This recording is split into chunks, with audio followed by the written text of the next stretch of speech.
This is day 2 in the trial against Mario Fernandez, what Law and Crime is calling the Microsoft executive murder trial. Now, Mario is being charged with hiring someone to take the life of his wife's ex-husband, Jared Bridegan. His defense is that absolutely not. He did not have anything to do with this. This is a coincidence because according to the state, the person that took the life of Jared, the only link between him and Jared is Mario because he was a tenant who used to live in one of his properties. Now, let's go into the witnesses. The first witness is Shane Garm. He is a Jacksonville Beach police officer, has been with them for about 8.5 years.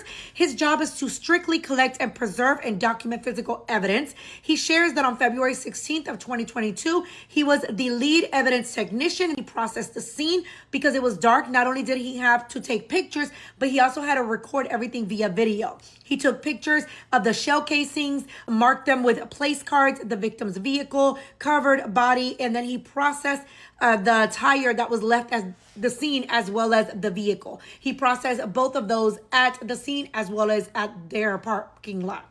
The next person is Corporal Brian Wallace, as well, with the Jacks Beach Police. He's been there for 15 years. He got involved the morning after this happened on February 17th.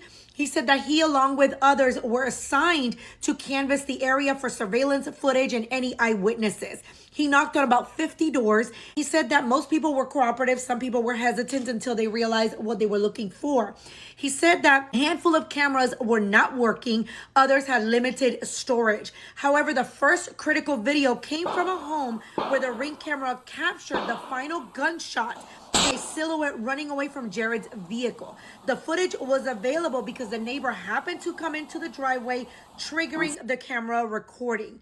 And then he goes on to share that the figure went south toward JTB. As they continued to review hours of footage, that's when they noticed a pickup truck that kept slowing down. When it didn't need to, he would pause in weird spots and then multiple U-turns. The final witness for that day was Detective Brett Burrell, who shared that Jacks Beach Police, he's been with them for about 22 years. He was called to the scene around 9:40 p.m. on February 16th. He arrived at 10:15. He spoke to people in the neighborhood asking if they saw anything. However, around 12:31 a.m., he accompanied another detective to notify Shanna Gardner of Jared's death, which is Mario's wife.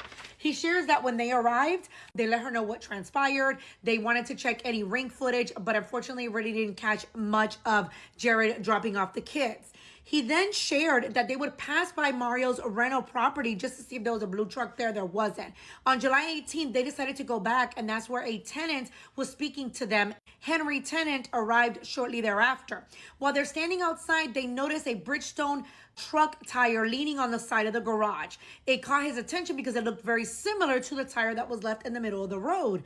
He then speaks to the other tenant and asks, "Can I take the tire?" And he was like, "We found it on the side of the road. We were actually just going to throw it away." He takes it back and he starts doing testing on it. That is when he confirms with Bridgestone, according to the DOT numbers, that both tires were manufactured at the same place, same week in 2018. They start investigating Harry Tennant's vehicle history. It's when they find that Harry's dad had a registration for a blue Ford F-150. They couldn't locate the truck at the time, but then they found a receipt that showed that 2 tires were purchased for that truck, but only one was disposed of. The defense came in and just confirmed that when they knocked on Shauna's door, her and Mario welcomed them in, no issues. Mario did not appear nervous, evasive, or panicked. In fact, he stated that if he would have observed that, he would have actually noted that in the file. Then he shares that the tire found at the scene only contained Henry's DNA, not Mario's, and that everything from the registration to the receipts, everything was pointing to Henry, not to Mario. In the next video, we'll go into day 3.